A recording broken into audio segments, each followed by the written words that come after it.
অসমৰ জাতীয় উৎসৱ তিনিটা বিহুৰ অন্যতম কাতি বিহু বা কঙালী বিহু। আহিন আৰু কাতি মাহৰ সংক্ৰান্তি অৰ্থাৎ দুমাহীৰ দিনা কাতি বিহু পালন কৰা হয়। বিহু ঘাইকৈ কৃষি কৰ্মৰ লগত সম্পৰ্কিত উৎসৱ। অসমৰ এক জাতীয় পৰিচয়। এই সময়ত কৃষক ৰাইজৰ ভঁৰালত ধান শেষ হৈ আহে আৰু লহপহীয়া ধাননি পথাৰ গৰ্ভিনী হয়। সোণালী সোণগুটি চপাবলৈ এতিয়াও দিনচেৰেক বাকী থাকে। ফলত বহুতো অভাৱ অনাটনৰ মাজত কাতি বিহু পালন কৰিবলগীয়া হয়। সেয়ে কাতি বিহুক কঙালী বিহু বুলিও কোৱা হয়। পৰম্পৰা অনুসৰি পুৱাবেলা ধাননি পথাৰত চাট পুতিবলৈ যোৱা হয় আৰু পথাৰৰ দাঁতিত ৰবাব টেঙাৰ জুতি লোৱা হয়। ঠাইভেদে ডেকা গাভৰু মিলিজুলি বিহু নাম গাই গাই ৰবাব টেঙা খাই আনন্দ কৰা দেখা যায়।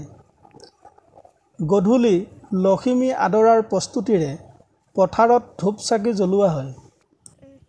ধান গেৰ হোৱাৰ সময়ত বিভিন্ন পোক পতংগ আদিয়ে যাতে সোণগুটি অনিষ্ট কৰিব নোৱাৰে তাৰ বাবে পূৰ্বতে পথাৰত জুই জ্বলাইছিল আৰু কালক্ৰমত ই চাকিলৈ ৰূপান্তৰিত হোৱা বুলি এক মতবাদ আছে।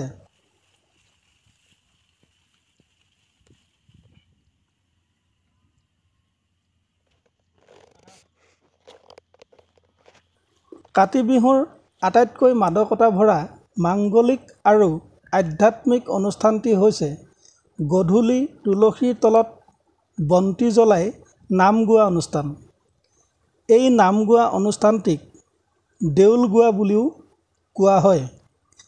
আধ্যাত্মিক নীতি নিয়মেৰে এই অনুষ্ঠানৰ মাহ প্ৰসাদৰ শৰাই নিবেদন কৰি তুলসী দেৱীৰ পূজা কৰা হয়। তুলসী দেৱীৰ নাম লোৱা হয়। ধূপ ধূনাৰ সুগন্ধিৰে ঘৰৰ মহল গন্ধময় হৈ পৰে।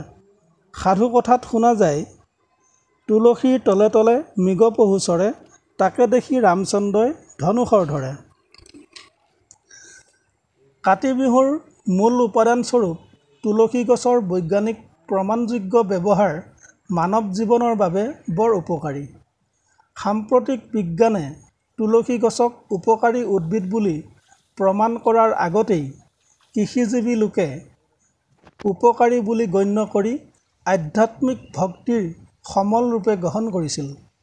সেয়ে তুলসী গুৰিত চাকি জ্বলাই আন্তৰিকতাৰে কামনা কৰা হয় অকাল মৃত্যু হৰণং সৰ্বব্যাধি বিনাশনম। বিশ্ব স্বাস্থ্য সংস্থাই তুলসী গছক কাহ আৰু চৰ্দিত উত্তম ঔষধি হিচাপে ব্যৱহাৰ কৰিবলৈ পৰামৰ্শ প্ৰদান কৰিছে। আয়ুৰ্বেদ শাস্ত্ৰৰ মতেও তুলসী য'ত থাকে সেই ঠাইত মহ মাখি আদিও নাথাকে বুলি এক মত আছে। তুলসীৰ সৈতে অনেক পৌৰাণিক কাহিনী জড়িত থকা পোৱা যায়।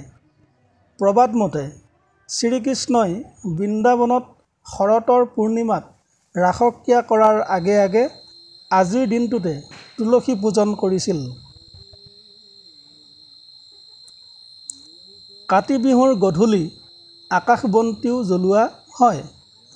যদিও ই পৰম্পৰা, ইয়াতো বৈজ্ঞানিক সত্যতা নুই কৰিব নোৱাৰি।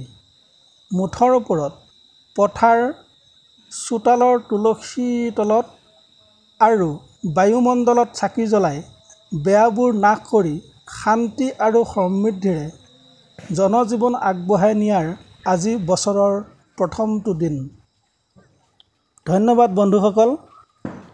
যদি ভাল পালে লাইক আৰু শ্বেয়াৰ কৰি আমাক পৰৱৰ্তী ভিডিঅ' আনিবলৈ উৎসাহ যোগাই যেন। নমস্কাৰ।